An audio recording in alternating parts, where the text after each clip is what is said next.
Hello every one, this is Balaji. மார்க்கெட்டை நாளைக்கு எப்படி ஓப்பன் ஆக போகுதுன்றது பார்ப்போம்.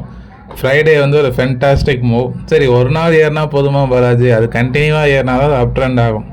இதுக்கு முன்னாடி ஐடி செக்டாரில் ஒரு 10 நாள் முன்னாடி பார்த்தீங்கன்னா ஒரு பெரிய மூவ் இருந்தது. அதுக்கப்புறம் கண்டினியூவாக ஒரு சைட் வேஸ் செல்லிங் ப்ரெஷர் தான் இருந்துகிட்ருக்கு.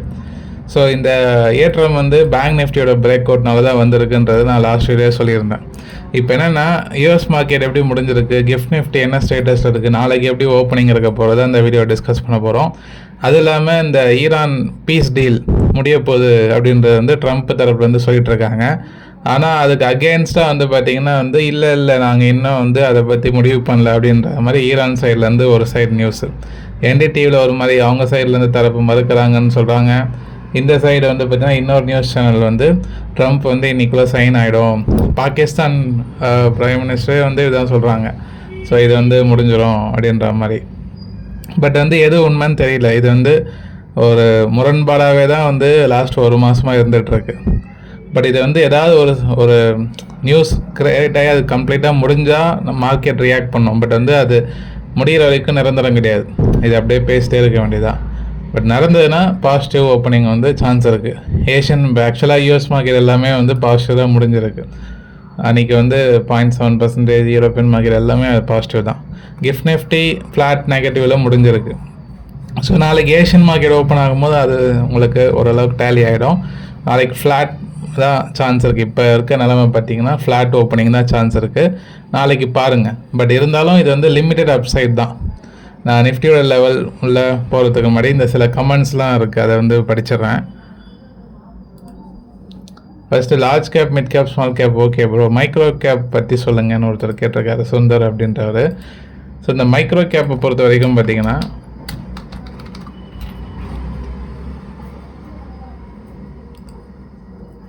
ஸோ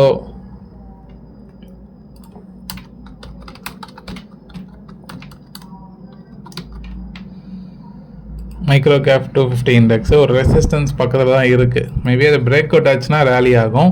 இந்த 24,200 ரேஞ்ச் இருக்குது பாருங்கள், ப்ரீவியஸே அதை பிரேக் அவுட் ஆச்சுன்னா ஸ்விங் ஆக ட்ரை பண்ணோம். அது இருந்தாலும் அடுத்தது 24,800 முக்கியமான ரெசிஸ்டன்ஸ் இருக்குது. ஸோ பிரேக் அவுட் ரெசிஸ்டன்ஸ் ஏரியாவில் தான் இருக்காது. பிரேக் அவுட் மேபி அடுத்த 2 நாளில் தெரிஞ்சிடும். மார்க்கெட் ரெசிஸ்டன்ஸ் டேர்ன் ஆக போதா இல்லை தொடர்ந்து பிரேக் அவுட் ஆனால் அது ஒரு ட்ரெண்ட் ரிவர்சலாக கன்சிடர் பண்ணலாம். இது இந்த இடத்த பிரேக் ஆச்சுன்னா ஃபோக்கஸ் பண்ணலாம். இது மைக்ரோ கேப்போட லெவல். நிஃப்டியை பற்றி ஒருத்தர் கேட்டிருந்தாரு.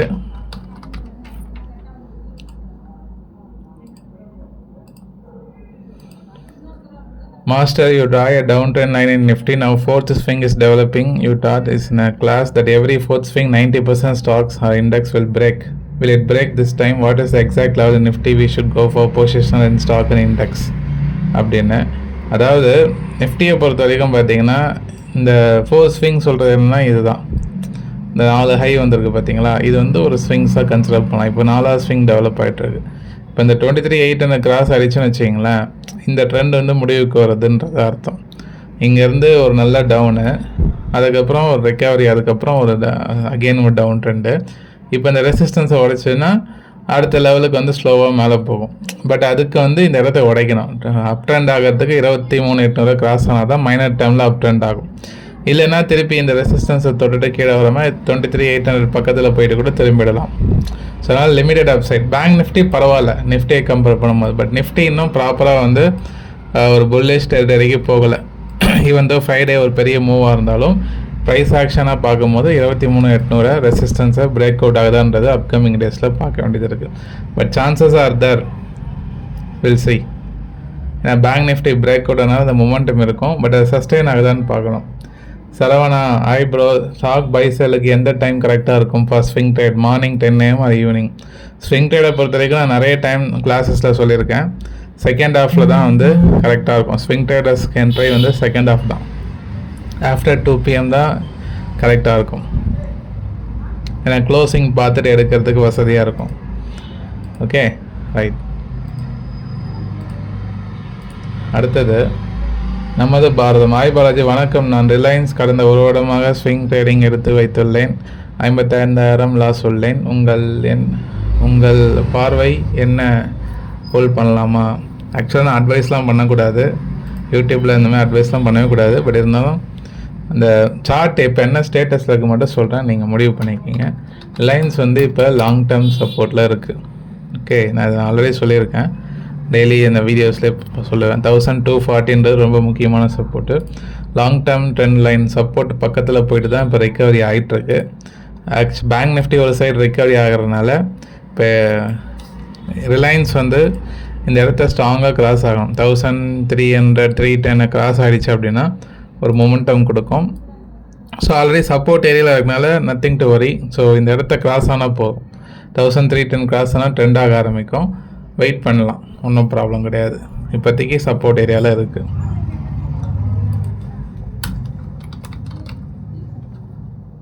டவ்சோன்ஸ் ஸோ 51,200 அவங்க மார்க்கெட் அப்டர்னில் தாங்க இருக்குது. யூஎஸ் மார்க்கெட் நம்ம மார்க்கெட்டுக்கு தான் வந்து ஒரு பெரிய ரிக்கவரியும் கிடைக்க மாட்டேங்குது.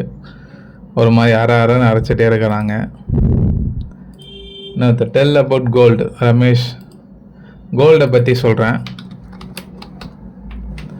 ஆக்சுவலாக கோல்டு வந்து பார்த்திங்கன்னா கண்டினியூவாக ஃபாலோ ஆகிட்டே இருந்தது. நான் ஒரு முக்கியமான சப்போர்ட் சொல்லியிருந்தேன், 146 144 ஒரு முக்கியமான சப்போர்ட் இருக்குது. அதை உடச்சேன்னா டவுன் ட்ரெண்ட் ஆகும்னு.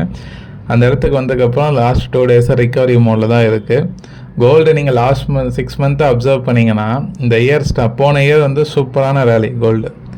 இந்த வருஷம் அந்த ஜனவரி ஸ்டார்ட் ஆனதுலேருந்து 6 மாதம் கிட்டத்தட்ட ஓடி போயிடுச்சு. ப்ரைஸ் வந்து பாருங்கள் அதே இடத்துல தான் சுற்றிட்டுருக்கு. மேலே போகிற மாதிரி கீழே வர மாதிரி தெரியும், பட் கிட்டத்தட்ட அதே இடத்துல தான் 6 மந்த்தாக வந்து கோல்டு வந்து ரொம்ப எந்த ஒரு அப்ரிசியேஷனும் இல்லை, பெரிய டிப்ரிசியேஷனும் இல்லை. ஒரு 10-15% ஏறுது, அகெயின் இறங்குது, ஏறுது இறங்குது, இதே சினாரியோ தான். இப்போ அகெயின் சப்போர்ட் பக்கத்தில் இருக்குது. மேபி இது பவுன்ஸ் ஆனால் திருப்பி ஏறும் 160. இந்த ட்ரெண்ட் லைன் போட்டிருக்கோம் பார்த்தீங்களா. ஸோ அதனால் கொஞ்சம் வந்து இந்த சைட்வேஸ் மோடில் இருக்கிறது தான் வாய்ப்பு இருக்குது என்னை பொறுத்த வரைக்கும். ஸோ கோல்டு வந்து ஃபர்தராக 143 அதனால் கிராஸ் ஆனால் தான் டவுன் ட்ரெண்ட் ஆகும். அது பிரேக் உடனே சொல்கிறேன். இப்போதைக்கு வந்து சைட்வேஸில் தான் வந்து கோல்டு இருக்குது, சப்போர்ட் ஏரியாவில் வந்து இருக்குது. Okay, right. ஸோ இந்த டேட்டா பேட்டர்ன்ஸ் இதெல்லாம் வந்து ஒரு மொமெண்டமில் இருக்குது. ஸ்விங்குக்கு ஃபோக்கஸ் பண்ணுறாங்க, பண்ணுங்கள். Looking good. ஸோ ப்ரீவியஸே உடச்சுன்னா டேட்டா பேட்டர்ன்ஸு ரெசிஸ்டன்ஸ் வந்து பார்த்திங்கன்னா அரௌண்ட் 5164. அப்புறம் பாராஸ் டிஃபென்ஸு இதெல்லாம் நான் ஒரு வாரத்துக்கு முன்னாடியே சொல்லியிருந்தேன். கண்டினியூவாக அடின்னு அடிச்சு அன்றைக்கும் நல்ல break out. So market down ட்ரெண்டாக இருந்தாலும் சில ஸ்டாக் வந்து ரேலி ஆகிட்டே தான் இருக்கும். அது நம்ம கண்டுபிடிக்கிறது நம்ம நிறைய ஸ்டாக்ஸ் இருக்குது, நான் எல்லாத்தையும் சொல்ல முடியாது. சில பேர் என்னோடய கைடன்ஸ்லாம் கேட்குறீங்க. நீங்கள் அப்ஸ்டாக், நான் வந்து என்எஸ்சி ஆத்தரைஸ் பர்சனால் அப்ஸ்டாக் கீழே அசோசியேட் பர்சனாக இருக்கேன். அதில் அக்கௌண்ட் ஓப்பன் பண்ணவங்களுக்கு நான் வந்து அட்வைஸ் பண்ணலாம், கைடன்ஸ் கொடுக்கலாம். ஸோ அந்த கைடன்ஸ் வேணுன்றவங்க ரெஃபரல் லிங்க்கில் ஓப்பன் பண்ணிட்டு இன்ஃபார்ம் பண்ணுங்கள். Okay, right. ஸோ பார்ப்போம். Price action classes June month batch start ஆகிடுச்சு. இன்ட்ரடக்ஷன் செஷன் வந்து முடிஞ்சிடுச்சு. நீங்கள் ஃபர்தராக இப்போ ஜாயின் பண்ணுறவரும் பண்ணலாம். அந்த ஃபஸ்ட்டு 2 செஷன் ரெக்கார்டிங் கொடுத்துருவோம். ஏதாவது குறைஸ் இருந்தால் வாட்ஸ்அப்பில் காண்டாக்ட் பண்ணுங்கள். நீங்கள் நினைக்கிறீங்கன்னு கமெண்ட் பண்ணுங்கள். நிறைய பேர் பார்க்குறீங்க, லைக் பண்ணுங்கள். நிறைய பேர் இந்த வீடியோ ஷேர் பண்ணுங்கள். TNI டெலகிராம் குரூப் இருக்குது, டிஸ்கிரிப்ஷன் லிங்க் இருக்குது, செக் பண்ணி ஜாயின் பண்ணிக்கிங்க. மிக்க நன்றி நண்பர்களே.